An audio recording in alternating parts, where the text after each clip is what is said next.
तो आज हम अपना वेबिनार शुरू कर रहे हैं और हम आज फिर से जो एक बहुत ही इम्पोर्टेंट टॉपिक ले रहे हैं जो आजकल जो ऋतु संधि काल में लोगों को बहुत परेशान कर रहा है। क्या होता है ना कि जैसे आपको पता ही है विंटर्स अभी गए हैं और अब समर्स आ रही हैं। तो ऐसे में कई बार आप देखेंगे एलर्जीज बहुत ज्यादा हो रही हैं। स्किन के ऊपर बहुत ज्यादा एलर्जीज देखने को मिल रही हैं, लोगों को चकत्ते हो रहे हैं, लोगों को खुजली बहुत ज्यादा आ रही है।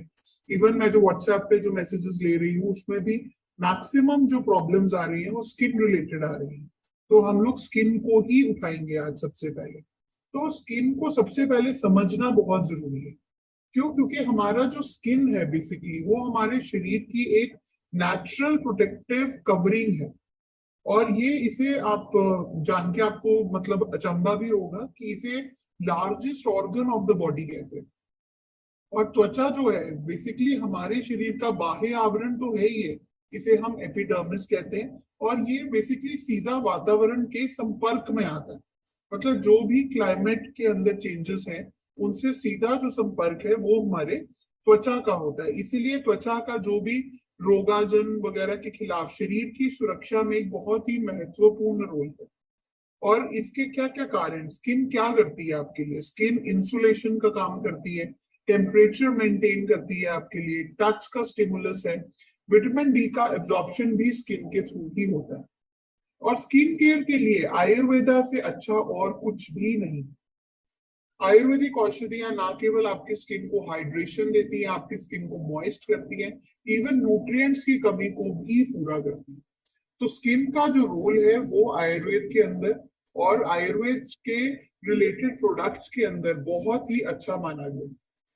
सबसे पहले जो फर्स्ट स्टेप है वो ये है कि हमें अपनी स्किन को पहचानना बहुत जरूरी है। तीन कैटेगरीज होती हैं हमारी स्किन की। देखिए हर एक का स्किन डिफरेंट होता है। ऐसा नहीं है कि आपका स्किन जैसा है दूसरे का स्किन भी ऐसा ही होगा। तो वात कैटेगरी के स्किन है, पित्त कैटेगरी का स्किन है और कफ कैटेगरी का स्किन है। वात कैटेगरी का स्किन बहुत ही ड्राई होता है। वात मतलब वायु। तो skin will be very dry. पित्त कैटेगरी कॉम्बिनेशन होती है, कहीं पे सूखा होगा कहीं पे दाने होंगे, इस तरह का कॉम्बिनेशन स्किन होती है। कफ स्किन जो होता है वो ऑयली होता है। कफ जैसे कि नाम ही सजेस्ट करता है कि पानी से युक्त, मतलब ऑयल ज्यादा होना। ठीक है ना? अब वात त्वचा किसी की भी अगर आप देखोगे सूखी त्वचा है, खुरदरी त्वचा है, चमक नहीं है उसमें, नमी की कमी है, ड्राई स्किन बहुत ज्यादा है, तो वो एक वातज स्किन है। यही अगर पित्तज स्किन है उसमें गंदगी होती है, इतना साफ स्किन नहीं होता, फुंसियां बहुत ज्यादा दिखेंगी आपको, मोल्स होते हैं, वेरी सेंसिटिव टू द सन। अगर आप सन में बाहर निकलोगे तो आप देखोगे कि बहुत जल्दी लाल हो जाता है, स्किन पे पैचेस बन जाते हैं, चकत्ते आने शुरू हो जाते हैं। कफत स्किन जो होती है वो बहुत ही ड्राई होती है, ऐसा लगता है कि बहुत ही ओल्ड स्किन है। कॉम्बिनेशन स्किन भी बोलते हैं इसको। तो स्किन जो है वो बेसिकली हमारे शरीर का बहुत ही सेंसिटिव हिस्सा है। इसलिए इसका सही ख्याल रखना बहुत ही जरूरी है। और स्किन पर बेसिकली जो भी प्रदूषण है, धूल मिट्टी है, केमिकल्स हैं, इन सब का बहुत ही प्रभाव पड़ता है। ठीक है? कोई भी स्किन एलर्जी है वो कहाँ से शुरू होती है? जब आपके स्किन पे रैशेस हैं, दाने हो रहे हैं, सूजन बन रही है, ये सब चीजें जब देखने को मिलती है उसका मतलब है कि स्किन आपकी एलर्जी प्रोन हो रही है। अब स्किन एलर्जी के क्या प्रकार हैं उसमें जाते हैं। तो स्किन एलर्जी के जो प्रकार हैं वो, उसको देखने से पहले ये देखना जरूरी है कि आपको बार बार स्किन एलर्जी क्यों हो जाती है। क्या ये एक्जिमा है या आपको कुछ सोरियासिस रिलेटेड प्रॉब्लम हो रही है? स्किन एलर्जी कोई भी है ये आपके पित्त दोष से रिलेटेड है। मतलब आपके स्किन में आपके लिवर रिलेटेड कुछ ना कुछ ऐसा कुछ प्रॉब्लम देखने को आ रहा है जिसकी वजह से ये प्रॉब्लम्स बन रही हैं। तो एक्जिमा, फर्स्ट इज एक्जिमा। इस तरह जिस तरह आप देख रहे हैं इस तरह का एक पैटर्न आपको पेशेंट के हाथों पे पैरों पे कहीं ना कहीं बॉडी पे मिलेगा। एक्जिमा एक सामान्य शब्द है जो कई बार अलग अलग परिस्थितियों में इस्तेमाल होता है। कई बार त्वचा पे बहुत स्वेलिंग है, रेड हो रही है, लाल हो रही है, त्वचा पे पपड़ी बन रही है, फिर त्वचा में बहुत खुजली हो रही है। तो अच्छा, ये ना इन्फेक्शियस, ये संक्रामक नहीं होता। ऐसे नहीं है कि एक व्यक्ति से दूसरे व्यक्ति को हो जाए। इस तरह का एक्जिमा इज नॉन इन्फेक्शियस, पर ये एक कॉमन एलर्जी है जो देखने में आता है, और बच्चों से लेकर बड़ों तक ये देखी जाती है। ठीक है, तो ये एक फर्स्ट टाइप है जो कॉमन स्किन एलर्जी आपको देखने को मिलेगी। फिर सेकंड जो है वो इस तरह से गुलाई में आपको क्रॉनिक स्किन एलर्जी मिलेगी देखने को। इसमें लाल रंग के चकत्ते मिलते हैं, गोलाकार दाने हो जाते हैं। अच्छा, हाथों पैरों में छोटे छोटे दाने होते हैं, उसमें खुजली होनी शुरू हो जाती है। और इसका कारण अननोन है, ऐसा कुछ कारण नहीं है, लेकिन आयुर्वेद के हिसाब से फिर ये पित्तज दोषज में ही इसको माना जाता है। अच्छा, ये भी बच्चों में, यंग अडल्ट्स में इसको देखा जाता है। ठीक है, फिर थर्ड है वो है लाइकन प्लेनस। लाइकन जो है ये भी 30 साल से 70 साल तक सामान्य एक एलर्जी है। और इसमें त्वचा में क्या होता है, चमकदार, आप देख रहे हैं ना दानों में हल्की सी चमक है, तो चमकदार धब्बे उभर के आते हैं। और ये जो एलर्जी है ये स्किन में कहीं भी पाई जा सकती है, लेकिन ज्यादातर आप देखेंगे या तो मतलब जहां पे फोल्ड्स ऑफ द स्किन है, वहां पे जैसे कलाई मुड़ रही है, एल्बो मुड़ रही है आपकी, उन एरियाज में, या फिर पैरों के निचले भाग में, पीठ में, गर्दन में, ये इस तरह की एलर्जी देखने को मिलती है। ये जेनेटिक भी होती है और ये ऑटो इम्यून भी है। ऑटो इम्यून का मतलब होता है जब हमारा रोग प्रतिरोधक शक्ति ही हमारे पे अटैक करती है। पर इसका जो मुख्य लक्षण है जिससे हम लाइकन को पहचान सकते हैं वो ये है कि इसके दाने ना चमकदार होते हैं, बाकी किसी में आपको चमकदार दाना नहीं मिलेगा। फिर जो फोर्थ है वो है हाइव्स, पित्ती। ये भी बहुत कॉमन है, आजकल ये बहुत ही कॉमन मिल रहा है। इसमें स्किन पे लाल लाल दाने हो रहे हैं, तेज खुजली है साथ में, और धीरे धीरे सूजन भी आ जाती है, जिसका असर इवन त्वचा के अंदर तक चला जाता है। आमतौर पर बेसिकली खुजली नहीं होती है, लेकिन चेहरा, पलके हो गई, होठ हो गया, हाथ पैर, इसमें सूजन आनी शुरू होती है। तो कई बार पेशेंट को ऐसा लगता है कि मतलब उसके होंठ पे सूजन आ रही है, फिर धीरे धीरे धीरे ये सारे बॉडी पे फैलना शुरू हो जाता है। अच्छा, इसका रीजन क्या है, इसके रीजन में खान पान में गड़बड़ी, बहुत ही ज्यादा गर्मी के संपर्क में आना, आप सन के कंटैक्ट में बहुत ज्यादा आ रहे हो, आप गर्म चीजें बहुत ज्यादा खा रहे हो, उस केसेस के अंदर ये देखा जा रहा है। इसको कॉमनली हम अर्टिकेरिया भी कहते हैं कई बार, तो हाइव्स बोलते हैं कुछ लोग, ऐसे डिफरेंट तरह की इसका नॉमेनक्लेचर है। अच्छा, लक्षण देखिए सब सेम है ऑलमोस्ट, ठीक है ना। तो कुछ ना कुछ इस तरह का आपको लगेगा कि आमतौर पर स्किन एलर्जी का जो भी लक्षण है वो हल्के फुल्के से शुरू होता है, फिर धीरे धीरे धीरे वो बढ़ना शुरू हो जाता है और गंभीर रूप ले लेता है। ठीक है, फिर बेसिकली अगेन आपको जो देखना है कि त्वचा पे लक्षण हो क्या रहे। बेसिकली अगर शुरुआत होगी तो खुजली वाले लाल धब्बे होंगे, त्वचा के अंदर रैशेज हो जाएंगे, रेड रैशेज हो जाएंगे, त्वचा लाल रंग की हो जाएगी, त्वचा की खाल निकलनी शुरू हो जाती है, ऐसे लगता है कि जैसे उसका स्किन निकल रहा है। फिर क्रैक्स आने शुरू हो जाते हैं, त्वचा उभरना, गांठे उभरना, गांठे बनना ऐसे शुरू हो जाता है। ठीक है ना। कारण इसका बहुत ही कॉमन है। बेसिकली कई लोगों को ज्वेलरी से बहुत ज्यादा एलर्जी होती है, कि वो लोग जो ज्वेलरी पहनते हैं।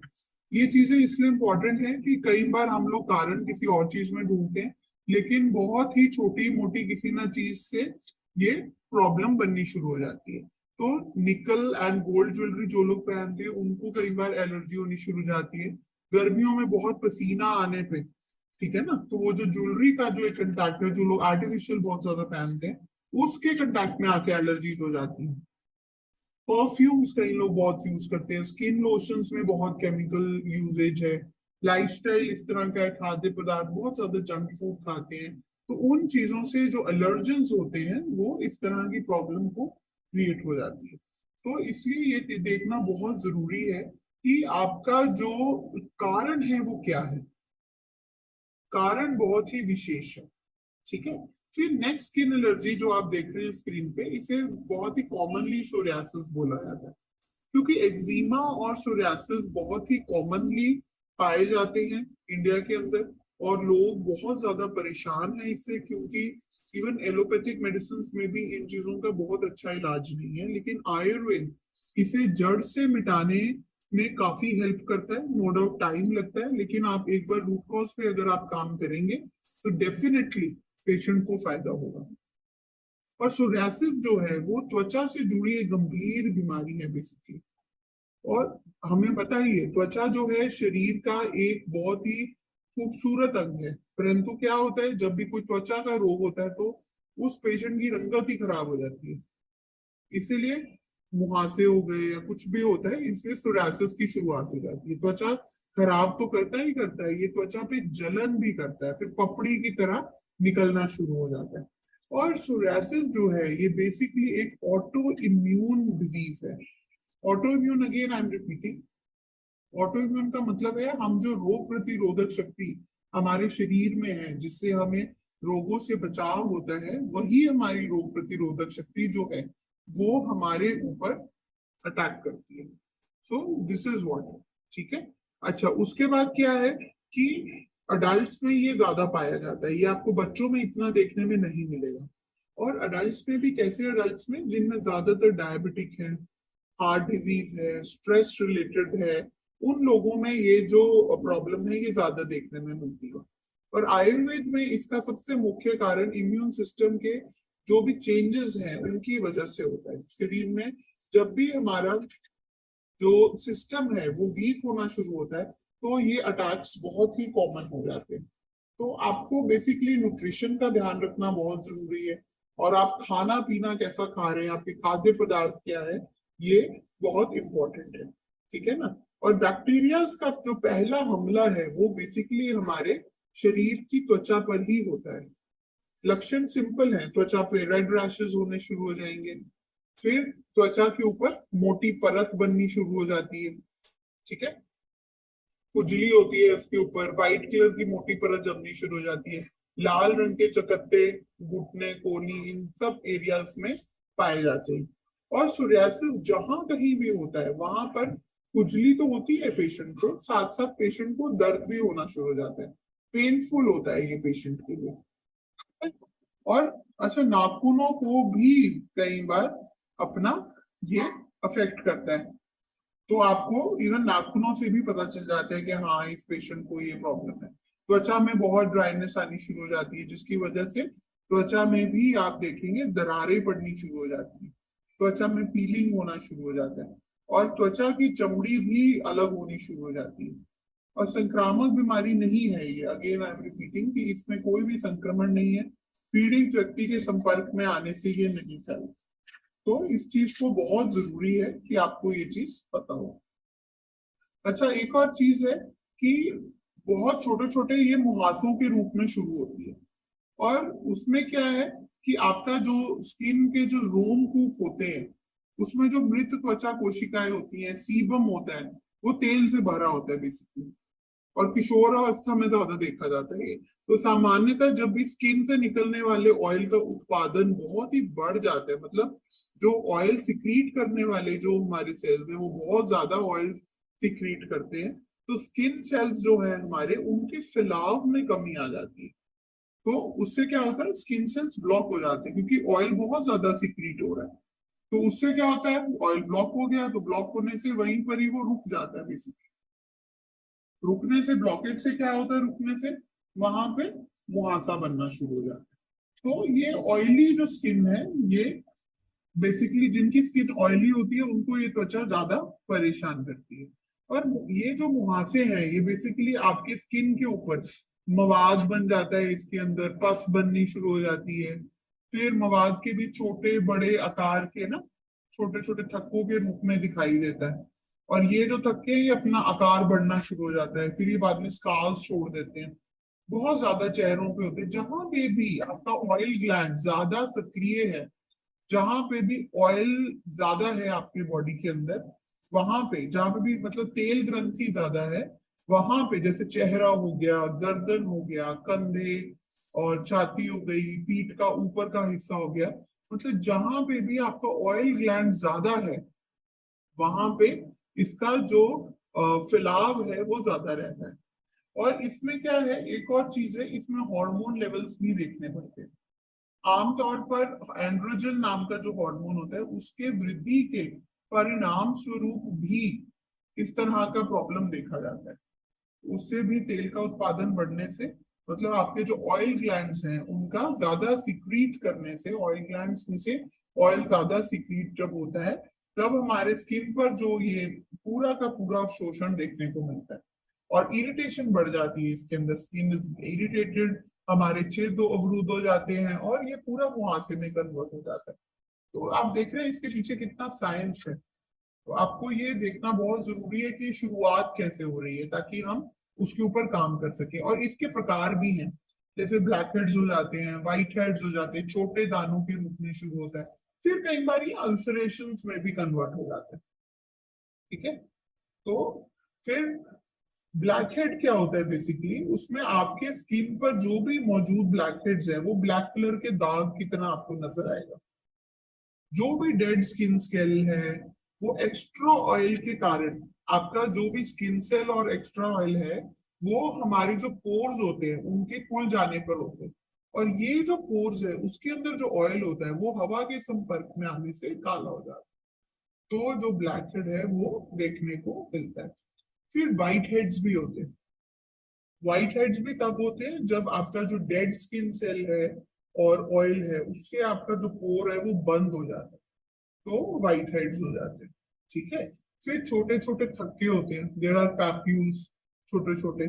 इसमें जो पैप्यूल्स है वो इस तरह होते हैं कि जब आप अपने चेहरे को ज्यादा छूते हो, बार बार टच कर रहे हो, पेनफुल होता है बहुत, तो पता चलता है कि पैप्यूल्स हो गया। फिर सिंपल पिंपल्स है। सिंपल पिंपल्स छोटे छोटे लाल रंग के निशान होते हैं आपकी स्किन के ऊपर, जो कॉमनली देखने को मिलते हैं बहुत। इस तरह का कॉमनली पिंपल्स आ रहे हैं, है ना। तो ये जो चीजें हैं ये बहुत ही कॉमन है और किशोरावस्था में ज्यादा देखने को मिलते हैं, जो जितने पिंपल्स होते हैं। तो इसका आपको ध्यान रखना है। फिर टिप के ऊपर होते हैं ये। फिर अच्छा, कई बार ये जो पिंपल्स है इनमें गांठें भी बन जाती हैं, नोड्यूलर हो जाते हैं ये। आप उसको टच करोगे तो ऐसा लगेगा इसके नीचे गांठ है, होता है ना। तो ये स्किन की गहराई में चले जाते हैं और फिर थोड़ा ठोस हो जाता है ये। अच्छा, कई बार सिर्फ आपको ऐसा लगेगा कि गांठ हो गई है। कभी कभी उस गांठ के अंदर सिस्ट भी बन जाते हैं। आप उसको ऐसे ऐसे टच करोगे, थोड़ा सा पानी निकलेगा, तो ये मवाद से भरी हुई गांठ बन जाती है फिर। और लेकिन जब भी आप उसको सिस्ट में से पानी निकालोगे वो स्कार छोड़ जाएगा, वो निशान निकालना बहुत मुश्किल होगा। तो ये बहुत ही जरूरी है कि आप इसका ध्यान रखें। ये देखिए, ये सिस्ट फॉर्म में कन्वर्ट होना शुरू हो गया। लाइफस्टाइल चेंज बहुत जरूरी है इसको ठीक करने के लिए। दिन में कम से कम आप पेशेंट को बोलिए 2 बार तो चेहरा जरूर धोए, कम से कम, स्पेशली जब पसीना आ रहा है बहुत, पसीना आने के वक्त अपने चेहरे को जरूर धोए। त्वचा को स्क्रब नहीं करे, उसको किसी भी स्क्रब से बहुत ज्यादा हार्म होता है। तो कोई भी पिंपल वाली जो भी स्किन है या स्किन रिलेटेड कोई प्रॉब्लम है उसमें कभी भी आपको पिंपल्स से अवॉइड करना चाहिए कि स्क्रब नहीं करिए। ठीक है। देन त्वचा धोने के लिए आप गुनगुने पानी का उपयोग करिए, उससे बहुत ही बढ़िया रहेगा। और खुजली भी एक प्रकार का चर्म रोग है। अब क्या होता है कि कई बार कोई दाना नहीं है, सिर्फ एक रेडनेस है और इचिंग है, जैसे आप स्क्रीन पे भी देख रहे हैं पेशेंट को सिर्फ खुजली का प्रॉब्लम है, तो ये भी एक चर्म रोग है। और ये इस तरह की खुजली किसी भी हिस्से में, पूरे शरीर में, शरीर के अलग अलग हिस्से में ये हो सकती है। और आमतौर पर खुजली का क्या होता है कि समस्या क्या रहती है कि ये त्वचा में बहुत अधिक देखी जाती है। ड्राई स्किन आपको प्रेगनेंसी में भी देखने को मिलेगी, लिवर डिजीज में भी देखने को मिलेगी। और खुजली बहुत आम है, किसी भी उम्र में भी हो सकती है। और स्किन स्वाभाविक रूप से खुजली के कारण ड्राई होनी शुरू हो जाती है, या फिर आप देखेंगे रेडनेस आनी शुरू हो जाएगी। पेशेंट खुजली करेगा या तो बहुत ड्राई हो जाएगी स्किन, या फिर स्किन बहुत ज्यादा रेड हो जाएगी। और खुजली से क्या है, खोपड़ी, हाथ पैर, छोटे क्षेत्र पूरी शरीर को प्रभावित कर सकती है। तो जो खुजली का जो एक सरफेस एरिया है वो एक अनगिनत सरफेस एरिया है। और साथ में इसके रेडनेस हो सकती है, खरोंच के निशान, आप बहुत ज्यादा इसको अगर खुरच देंगे तो पेशेंट को निशान आ सकते हैं उसके ऊपर। और सूखी कटी त्वचा हो सकती है, वो ज्यादा संक्रमण के लिए वल्नरेबल हो जाती है। तो इसका आपको बहुत ध्यान रखने की जरूरत है।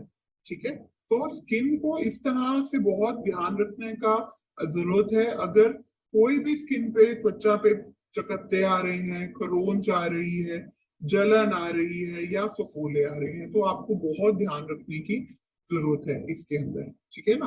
तो वाइटियम आपको क्या ऑफर करता है इसके अंदर? वाइटियम ऑफर करता है डर्मी टैबलेट। डर्मी में क्या है? डर्मी का जो कॉम्बिनेशन है बाकुची के साथ, मंजिष्ठा के साथ, खदीर के साथ, गंधक रसायन, अनंत मूल गिलोय, ये सारा जो कॉम्बिनेशन है ये बेसिकली ब्लड का प्यूरिफाइंग का कॉम्बिनेशन है। और वाइटियम का एक और नया प्रोडक्ट आया रिसेंटली जो रक्त शोधक सिरप है, वो आप पेशेंट को दीजिए। वो क्या है, ब्लड प्यूरिफायर का काम करता है। तो 2 चम्मच सुबह, 2 चम्मच शाम आप दीजिए, डर्मी के साथ दीजिए, तो बहुत ही अच्छा कॉम्बिनेशन है जो आप यूज कर सकते हैं। So any kind of pimples on the skin, heat है, रैशेज है, नोज ब्लीडिंग है, उसमें आप ये दे सकते हैं। तो दिन में 3 बार 2 सप्ताह के लिए डर्मी की टैबलेट देके फिर उसके बाद आप उसको रिड्यूस कर सकते हैं। एक और चीज है कि सिर्फ डर्मी टैबलेट देने से नहीं बनेगा, आपको कुछ ना कुछ ये देखना पड़ेगा कि अगर पेशेंट का कुछ ना कुछ हीट आ रहा है बॉडी में से, तो थोड़ा सा आपको उसको इम्यूनिटी प्लस दीजिए साथ में, या लिवसिड दीजिए साथ में, डिपेंडिंग अपॉन उनको क्या प्रॉब्लम आ रही है। ठीक है ना। So this is very important. जब तक हम रूट कॉज के ऊपर काम नहीं करते, तब तक हमें कोई भी किसी भी